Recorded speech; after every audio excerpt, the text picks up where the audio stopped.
Hi friends, ఇక్కడ నేను ఏం చేస్తున్నా చూడండి. నేను ఇక్కడ కారం, నూనె, అల్లిగడ్డ, ఉప్పు అయితే వేసుకొని అయితే అన్నం కలుపుకొని అయితే తింటున్నా. ఎందుకు తింటున్నా అనేది నాకైతే చాలా కోల్డ్ అయింది. కోల్డ్ అయిన విషయం అయితే మీకు తెలుసు కదా.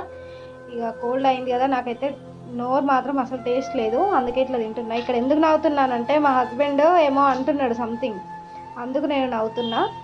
ఇక కారం తింటే మంచిది హెల్త్ కూడా. ఒకసారి మీరు కూడా తినండి సర్ది ఉంటే. అంతేనండి. Bye bye. మరిన్ని షార్ట్ వీడియోస్ కోసం మన ఛానల్ని సబ్స్క్రైబ్ చేసుకోండి ఫ్రెండ్స్. బాయ్.